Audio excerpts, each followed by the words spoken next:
Any lingering questions from last time? You're like, what, we did this before? There was a last time? Nobody remembers. Okay, but today we're going to talk about, we're moving kind of in the direction of Jerusalem. And I want to, and we will talk about Jerusalem today. I want to look at this map, particularly to notice the roads here. This map shows us first century roads, okay? And so we've been talking about this road, the Via Maris, and how it comes up the coast. It comes up from Egypt, up the coast, and then scoots eastward into Galilee. Passes Megiddo, it branches off this way. There is a branch of this that actually goes by Capernaum as well, picks up this road here, and then up to Damascus. So the Via Maris goes up that way, and then this turns into a little different name, but it's basically the same road that goes by Capernaum and then up to Damascus that way. That's the main road that the population of Galilee in the first century would have used. Jesus traveled that often, and it was the reason for a lot of these cities because they were trading posts, Capernaum, a fishing village, and the Romans would set up tax booths along that road. So if you're bringing in goods and materials, you'd have to pay taxes, and thus Levi, the tax collector, was stationed in Capernaum along that road, later to become Matthew. Here you see the King's Highway, what was called the King's Highway. The King's Highway was an equally important and major road, but notice it's east of the Jordan River, it's in Gentile territory throughout. It crosses what's called the Decapolis. We talked about that a couple of weeks ago, or even last week. The 10 cities that were Gentile cities, they were kind of filtered in through this area. So the whole area took on that name, and they were Roman cities where Romans could go and feel at home. And the only one that was like that on the other side of the Jordan was right in here, Scythopolis, and we saw that last time at the base of Beth Shan. So this King's Highway was the other major road, Via Maris, the two major roads. So the question becomes, how did Jesus get down from Galilee to Jerusalem, where is it here? It is Jerusalem, as he went to the feasts and that kind of thing? Well, we know at least one time, and probably more than once, but at least once, he went the Samaritan way. You see those yellow roads, those are minor roads, but the Samaritan way cuts off about 23 miles of the trip. It cuts a day travel out of your walk if you're walking from Galilee to Jerusalem. And in John chapter 4, Jesus travels that way, and thus he meets the Samaritan woman, the woman at the well of Sychar. And the disciples are shocked to see him actually talking to that particular woman, and we know what happens there. But there must have been, even though it's not on this map, there must have been another way, another route that brings you down the Jordan Valley on the Israel side to, let me see if my eyes aren't as good as they need to be here, on the Israel side to Jericho, and then from Jericho you ascend to Jerusalem to go to the feasts. We know that must have happened. That must be a road there because, of course, Jesus travels that way, and we have accounts of him healing a blind man along that way, and Zacchaeus. He meets Zacchaeus, of course, in Jericho on the way to the feast. So he would have missed that if he was doing the Samaritan road. So there must have been a road along the Jordan Valley. It's not necessarily highlighted here, but and maybe it wasn't a major road like the Via Maris or the King's Highway, but it was a road that they would take. That would be a 4-day walk. If you were walking from Galilee to Jerusalem to go to the feast, you would plan on 4 days. And if you were to do the Samaritan road, the yellow road, it'd be a 3-day walk. But either way, it's a pretty good journey. and to go to the feast. Jesus did that many times over the course of his life. And where he ended up when he went to the feast was the Mount of Olives. This is a picture of the Mount of Olives looking from Jerusalem across the Kidron Valley to what is what we call the Mount of Olives. And Jesus would go there and camp there sometimes. Sometimes he stayed with Mary and Martha and Lazarus in Bethany, which is not, you can't see Bethany in this picture because it's over the other side of the hill. But very often, Galileans, when they would come to the feasts, kind of would stick together. And when they would stick together and come, they would camp out on the Mount of Olives underneath the olive trees and that kind of thing. So that's definitely what Jesus did.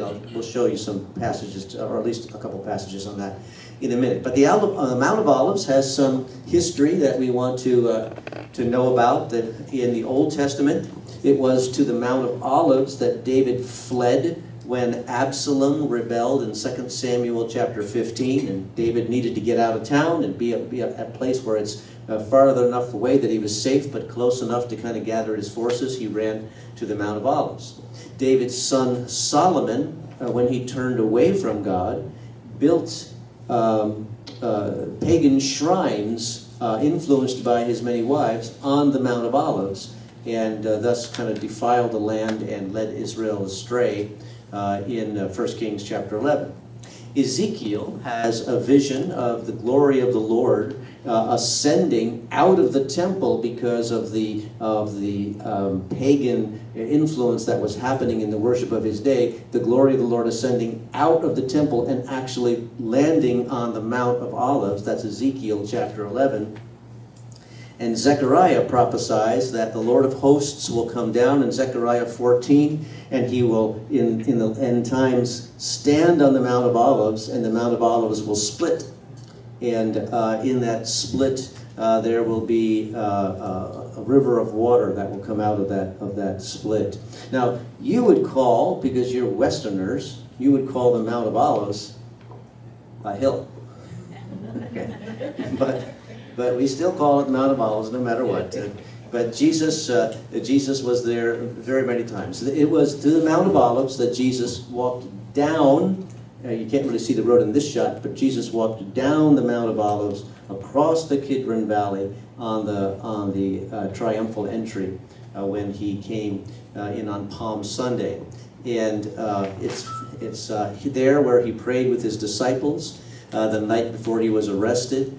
And there, from the Mount of Olives, somewhere on that mount, and there's a statue that says they know where exactly, but we'll take that with a grain of salt. Somewhere on the Mount of Olives is where Jesus ascended into heaven. And so let me read that particular passage to you. It's Acts chapter 1, verse 7. Let me get to it. Acts chapter 1, verse 7, and it says, they gathered around him in verse 6 and asked him, Lord, are you at this time going to restore the kingdom to Israel? He said to them, it's not for you to know the times or the dates the Father has sent by his own authority, but you will receive power when the Holy Spirit comes on you, and you will be my witnesses in Jerusalem and all Judea and Samaria and to the ends of the earth. After this, he was taken up before their very eyes, and a cloud hid him from their sight. They were looking intently up into the sky as he was going, when suddenly two men dressed in white stood beside them. Men of Galilee, they said, why do you stand here looking into the sky? This same Jesus who's been taken from you into heaven will come back in the same way you've seen him go into heaven. Then the apostles returned to Jerusalem from the hill called the Mount of Olives, a Sabbath day's walk from the city. And so a Sabbath day's walk is about 1 kilometer. So the peak or the, excuse me? Not very far. Well, you weren't allowed to walk very far on the Sabbath because you're not supposed to do any work. So they described how far you could walk. And so these events happen just about that far from the city of Jerusalem. And it's from the Mount of Olives that, as I said, the Jews from Galilee would sleep. If you go to John 8, verse 1, it's just before the story of the woman taken in adultery. Jesus is in the temple courts, and then night comes, and it says, and he went to the Mount of Olives. Now, that could mean he went to see his friends in Bethany on the other side of the Mount of Olives, Lazarus and his two sisters. It was, fairly close, not much more than a mile walk. But it could also mean that he was camping with the Galileans who would be on the Mount of Olives under the olive trees. During the siege of Jerusalem in AD 70, Roman soldiers from the 10th Legion, who, as they were preparing to lay siege against Israel and eventually knock down the temple and destroy the city, they camped on the Mount of Olives. And there's another mount, Mount Scopus, which is actually north. It's part of the same range, but it's north. They camped there as well.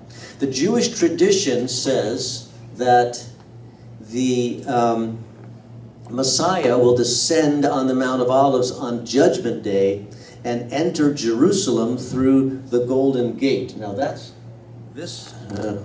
is a long shot of the Golden Gate right here. You're standing basically in Gethsemane here, and you're looking across the Kidron Valley now, back east towards Jerusalem. This is the Temple Mount, and what you see here is Arab graveyard. And the reason for that is because when the Ottomans heard that the tradition of the Jews was that the Messiah would come and enter through this gate, just cutting in and out, enter through this gate on Judgment Day, they decided, well, we probably won't want to go through a graveyard. So they have a graveyard there. And they still have a graveyard there. And so that's, let me just see if I can fix this. Okay, maybe it's better if I don't hold it. So that's what you're looking at there. So this next, now the Jews also, not to be outdone, also have a graveyard on the Mount of Olives. This is the Jews, because the thinking is, of course, that the Messiah is going to come back and land here, and so prime real estate for graveyards is right there. This is the most expensive real estate in the world per square foot, because to be buried here is no small task. But what happened, the Romans basically defoliated the Mount of Olives when they invaded Jerusalem, and to make their scaffolding, to burn for their fires and so forth. And so they denuded the Mount of Olives. Basically, it used to be the whole reason it's called the Mount of Olives is the whole mountain was filled with the olive trees. It's not like that anymore, and it wasn't like that after the after the first century, because 70 AD, those trees were pretty much cut down. And so as the trees went away, the graveyards came. And you see how the graves are constructed. They're raised graves. And let's see. Here's a view, again, looking through across the Kidron Valley. If you see in the forefront, you see the graves with the little stones on them. That indicates a visit. So the families, when they visit the graves, they will place a stone. So you want to have a lot of stones. You don't want to be those ones with no stones. But so there's the Kidron Valley. In Jesus' day, there was a bridge that would take you across the Kidron Valley. It's no longer there. There's a highway, you can see it in the foreground. And then the Arab cemetery in front of the wall and in front of the eastern gate, the beautiful gate. This guy keeps showing up in the graveyard. Here's a close-up of that gate that we talked about a moment ago. And you can, I don't know that we will, only because of time, but it's possible if you have a lot of time in Jerusalem, you can come out and walk through. I have done it. You walk through that. You can walk through that Arabic graveyard and see their graves are pretty much the same style and so forth. Again, you're looking back now at the across the Kidron Valley to the Mount of Olives. There's some significant churches. I'm going to show you a video in a moment that will talk about those churches. But those churches are kind of lined up along the way that Jesus walks down in the triumphal entry. And so there's some significant locations there. We will have the opportunity. Let me see my pointer here. Up here is a road, and we will have the opportunity, you can catch a little glimpse of it, there's a road that comes down here. We will have an opportunity to walk that road for those who wish it. You don't need to walk that road. Like I say, it's not that far, it's less than a mile. But we will walk down it, not up it. And but those who don't want to take the walk, we can just meet the bus at the bottom. But it's kind of a nice picturesque walk with great views of Jerusalem as you do that walk. And so from there, Jesus walked down the road in the triumphal entry. We see that in Matthew 21. It says this: as they approached Jerusalem and came to Bethpage on the Mount of Olives, which is a town closer than Bethany, more towards the peak in Jesus' day, Jesus sent 2 disciples, saying to them, "Go to the village ahead of you, and at once you will find a donkey tied there with her colt by her.